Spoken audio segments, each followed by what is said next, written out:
Guys, siya nga pala, bago ako po magpaalam ay ito po sana may hilingin po ako sa inyo. Kung sino lang po ang may gustong tumulong sa batang ito, and nag-send po siya sa akin ng video at naawa po ako. Sana po mayroong tao na mabuti ang kalooban na tumulong sa batang ito. At wala din po sila, hirap din po sila sa buhay. Ako rin po ay medyo kapos din po ako. May abot din po ako, pero hindi kalakihan, hanggang sa maaring sa pagkain lang po nila.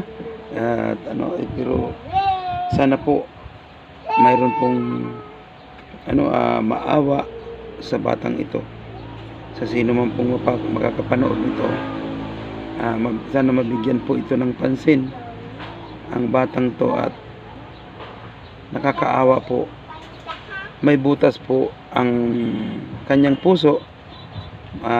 Iyon po ang kanyang sakit. May sa sakit sa puso.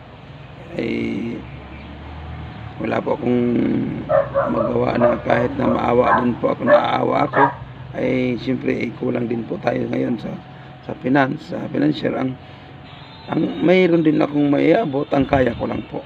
Pero sana po mabigyan niyo, mayroong tao na makapag-abot ng tulong, kahit na magkano lang po, kahit po tag 10 piso. Kung magkano lang po ang kaya ninyo, or 150 pesos, basta't kaya nyo lang po. Ito po, panoorin nyo bago po ako magpaalam. Hello po, ako si Lenis Torres. Nakatira po ako sa Barangay Tubigan, Sitio Galho. Humihingi po ako ng tulong sa inyo.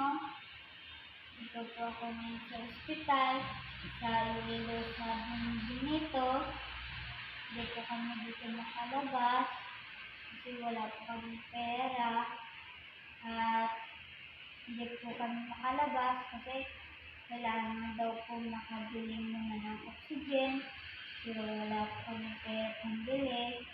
Humihingi po ako ng tulong sa inyo na sana matulungan niyo po ako para makabili kami ng oxygen, para nakalabas kami dito kasi wala po kami pera pang bayad sa ospital, at saka wala po kami dito pambili ng pagkain namin. Sana po matulungan niyo po ako na makabili ng oxygen, kahit yung tulong lang po, at may ibigay po kayo sa akin. Kasi yung po yung maawa sa akin na tulong po ako. Kasi ganito yung kalagayan ko. Sino na po makakitulong sa akin.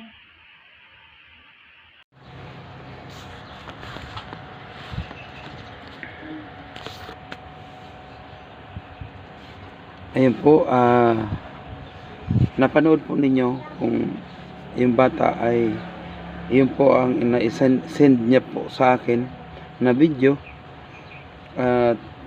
Tumawag din po siya sa akin bago siya nag-send, dahil hindi ko po siya mapuntahan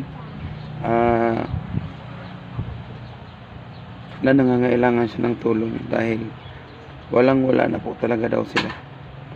Siya nga pala, maraming salamat po sa lahat ng mga tao na mabubuti ang kalooban na gustong tumulong sa batang ito. Sana po ay matulungan niyo siya. Hindi naman po siya humingi ng malaking tulong, importante ang voluntary lang po, kung magkano lang po ang maibigay. Yan po ay aking po, kung sino man pong nakatulong tumulong, at akin din po yan bibidyohan at ibablog ko po. At pakisabi lang po kung anong pangalan ng tumulong, para po ay mabanggit ko po sa kanya at makapagpasalamat siya sa inyo ng personal sa video. Siya mismo po ang magpapasalamat sa inyo. Kawawa po yung bata na may butas sa puso. Okay guys, maraming salamat sa inyong lahat. Hanggang dito na lang po itong video na ang maiksi kong video. Maraming salamat sa lahat po na mga manonood. Sa mga subscriber ko, sa mga viewers, maraming pong salamat sa inyo lahat. Salamat po. Bye-bye po, bye-bye. Nandito po siya ngayon nga pala. Nasa po siya sa Iloilo City po. Ako nga, maraming salamat sa inyo. Ako si Fernando Lozano. Nanawagan po sa inyo. Maraming salamat. Bye-bye.